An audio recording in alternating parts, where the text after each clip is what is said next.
సూర్య cinema చూశానురా, ఏం feel ఉందిరా. ఒక్కసారైనా డ్రగ్ తీసుకోవాలరా. అమ్మకి అసలు తెలీదురా, ఎంత ఖర్చైనా పర్లేదు.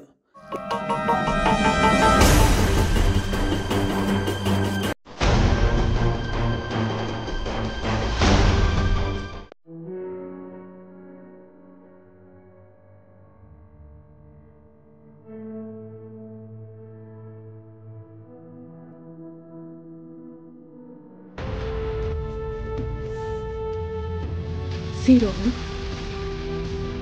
యాక్టర్ని యాక్టర్లానే చూడాలి, సినిమాని సినిమాలానే చూడాలి. అతను రియల్గా డ్రగ్స్ తీసుకోవడం లేదు, అతను జస్ట్ క్యారెక్టర్ని పోర్ట్రేట్ చేస్తున్నాడు. అదే నువ్వు రియల్గా డ్రగ్స్ తీసుకోవడం మొదలు పెడితే అకాడమ్స్లో మార్క్స్ తగ్గుతాయి, హెల్త్ స్పాయిల్ అవుతుంది. లీగల్గా దొరికితే నువ్వు యుఎస్ వెళ్ళాలన్న కలగానే మిగిలిపోతుంది. చెప్పడమే నా బాధ్యత. నువ్వేం చేయాలనుకుంటున్నావో నువ్వే డిసైడ్ చేసుకో.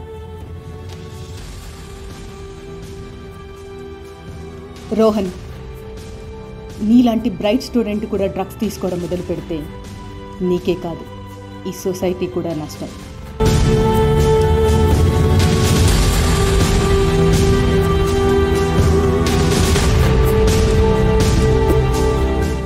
మనం చూసే సినిమాలోని పాత్రని కేవలం ఒక పాత్రలానే చూడాలి. అలా కాక నా ఫేవరెట్ హీరో డ్రగ్స్ తీసుకున్నాడు కదా, నేను కూడా తీసుకోవచ్చు కదా అని మొదలు పెడితే నీతో పాటు నీ ఫ్యామిలీ ఇంకా ఈ సొసైటీ కూడా ఇంపాక్ట్ అవుతుంది. అలా కావద్దనే మా ప్రయత్నం, ఈ మార్పు.